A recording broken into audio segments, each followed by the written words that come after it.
Hi there, welcome to Seasons Change. My name is Louann. Well, if expiration dates and food rotation have you completely stressed out and overwhelmed, in today's video I'm going to share with you the 4-step method that I use to keep all of my pantries completely under control.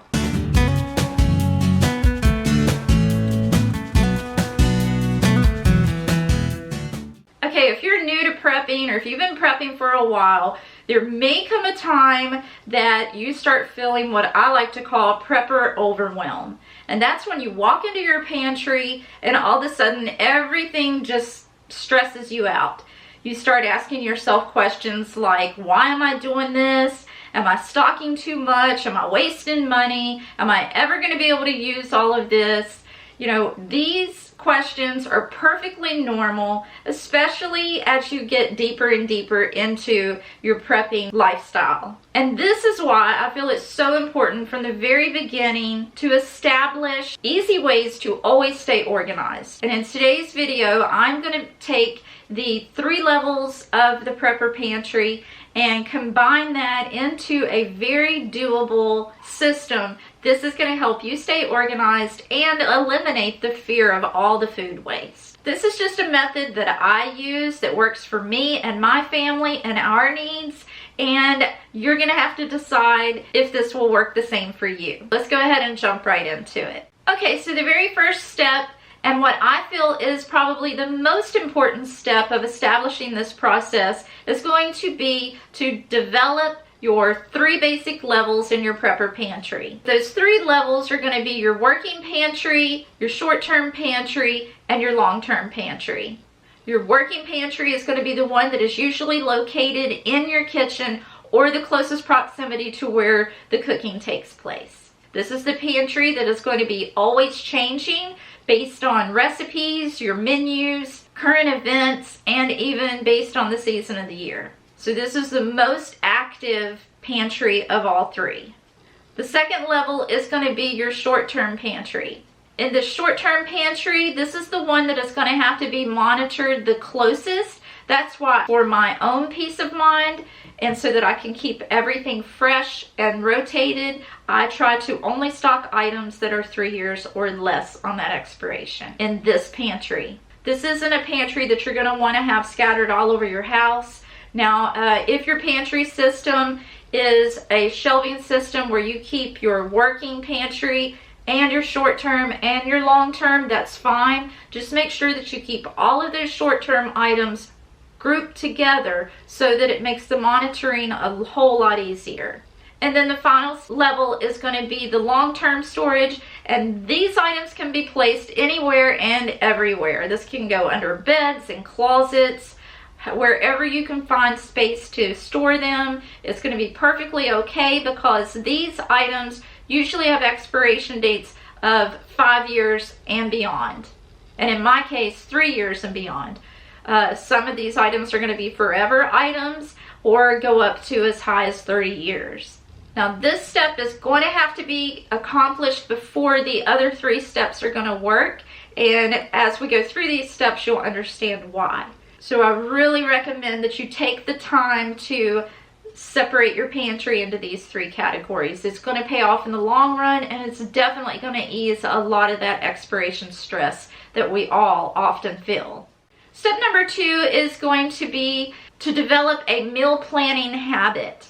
Most of you probably already do this, but if you don't, I really recommend that you do this because meal planning is going to help you out so much whenever it comes to keeping fresh inventory and rotating your inventory. It's also going to help you determine what items you use the most and what items you can probably do without, which is going to save you money overall. Now, meal planning doesn't have to be this big elaborate system either. It can just be a process of you sitting down with a notebook once a week and jotting down a menu of 7 meals. And then underneath each one of those 7 meals, you're going to list all of the ingredients that are necessary to make these meals. I mean, how many times have you decided, well, I'm going to make this recipe, and you get halfway through it, you've got 30 minutes to have dinner on the table, and you realize you're missing 2 key ingredients. And then you have to think really quick, what am I going to do now? So meal planning is something that I am just so passionate about because it solves so many problems once you develop this habit. It also eliminates impulse buying. So again, this is going to save you money too. Okay, so once you've established your 3 levels of your pantry and now you've developed a menu plan for the week with all of your list of ingredients, you're going to start in your working pantry and see what items you have available. Check them off of your meal plan list as you see them in your working pantry. Now the items that you don't see in your working pantry, you're going to go to your short-term and your long-term pantry and check off as many items as you can. Now don't just look at these items and leave them there. I want you to physically scoop them up and move them into your working pantry. They need to be available for this week's menu items. And now, once you've developed your meals for the week, you've shopped your pantries, and you have probably a short list now of what you actually need to buy at the grocery store, let's move on to the next step. Step 3 is going to be backfilling. Okay, now you kind of see how these move along. We've pulled items from our short-term pantry, we've pulled items from our long-term pantry, and now we're going to need to backfill those empty slots. So let's say that you had to pull a box of oatmeal from your short-term pantry and 2 cans of soup and 3 jars of tomatoes from your long-term. Those are items that now you're going to put on your shopping list. So you're still having to buy these, but this is how the rotating process begins. Now we've pulled some old items out of the pantry and we're going to be replacing them with new. So you're going to go into those pantries, pull everything forward to fill those empty slots, and now you know exactly how many you need to backfill to maintain that pantry level. Now, that's just to maintain the current level. You can always buy, and I do recommend that you buy 1 or 2 extra, or ever how many you can afford to buy extra to stack on top of those, because we always want to be growing and expanding our pantries. You've worked hard to get this inventory. Don't let it dwindle away. And now the 4th step in this process is to reevaluate your working pantry once a month. Now the reason why all of the focus is going to go on your working pantry for the reevaluation is because you've already pulled, backfilled, and rotated those other 2 pantries. And now we need to take a close look at this active pantry that is always changing.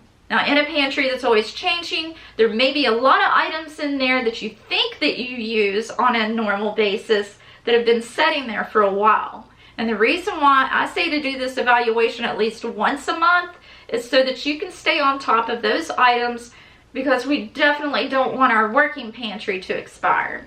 Now, as you continue to do this process, you're going to become very familiar with the items that are in your working pantry and in all of your other pantries for that matter, because you're going to be actively rotating and expanding them on a weekly basis now. While evaluating your working pantry, here's a few questions that I want you to ask yourself. Okay, when it comes to items been sitting in this working pantry for a while, here's the question. Have you used this ingredient or item in the last 3 months? The next question is, can you use this item in this week's meal plan? And then the 3rd question that I want you to ask yourself is, can this item be relocated to your long-term or short-term pantry, or is it time to donate it to your local food bank? By reevaluating your working pantry at least once a month, this is going to keep the freshest, most used items in your pantry, and you're going to be utilizing the space that you have to its fullest extent with items that you and your family actually eat.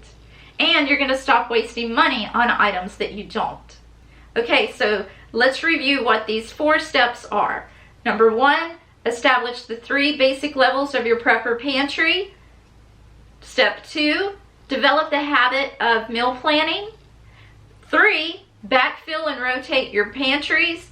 And 4, reevaluate your working pantry on a monthly basis. I could have made this a 5-step process by separating out the shop your pantry portion of these steps, but I think you got the general idea, and I hope that these steps have helped you in some way, and if they have, you can let me know by giving this video a big thumbs up. I would love to hear from you in the comments. If you have a process that you're currently using that you feel would be helpful to others, please take the time to list it below. Thank you so much for stopping by today. And if you haven't subscribed, I hope that you'll take the time to do so now. Well, until the next one, stay strong, stay safe, and I'll see you next time. Bye.